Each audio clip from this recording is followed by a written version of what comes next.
बाळासाहेबांनी सांगितलं, निखिल तू एक काम कर, ही मुलाखत उद्या लिहून आण आणि माझी सही घ्यायची. म्हणजे मास्तरनी सांगितल्यासारखंच झालं ना. आणि तो जुना मातोश्री होता, छोटा. बाळासाहेब खाली म्हणजे दिवाणखान्यात बसायचे, मागे एक मोठं वाघाचं चित्र होतं, मला अजून तो आठवतोय. टुमदार असा बंगला होता.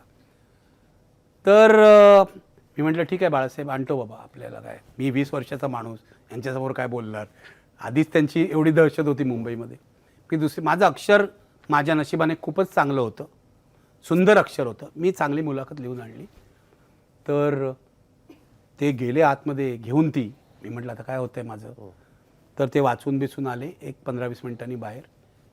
मला म्हणाले चहा घेतल्याशिवाय जायचं नाही.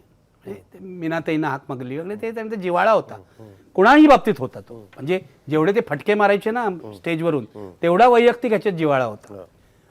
तर मुलाखत वाचली, त्यांनी बाहेर आले, मला म्हणाले फार सुंदर मुलाखत लिहिली आहे, फार सुंदर, तुझं अक्षरही सुंदर आहे, तू मुलाखत सुंदर लिहिली आहे. आता 20 वर्षाच्या माणसाला काय एवढी मोठी पावती म्हणजे भरून पावलं ना. तर मी जायला निघालो. म्हणाले बस. म्हणलं बाळासाहेब झालं ना आता. हो झालं, पण तू बस. आता यांनी बस म्हटल्यावर कोण उठणार, बसणारच ना. मग गेले आतमध्ये आणि 20-25 मिनिटांनी आले. मी आपलं चुळबुळ 4 वेळा पाणी पितोय, चहा प्यालो, सगळं झालं. तर त्यांनी काय केलं असेल मी तुला सांगतो. त्यांनी स्वतःचं सेल्फ पोर्ट्रेट कार्टून काढून मला दिलं. कळलं का. स्वतःचं. बाळासाहेब ठाकरे नावाचा व्यंगचित्रकार माझ्या मुलाखतीत छापण्यासाठी स्वतःचं कार्टून काढून देतो, हे केवढं मोठं होतं. आणि ही त्यांची तुम्हाला ॲप्रिशिएट करण्याची पद्धत होती. ते आम्ही छापलं त्यावेळेला दिनांकच्या ह्याच्यामध्ये.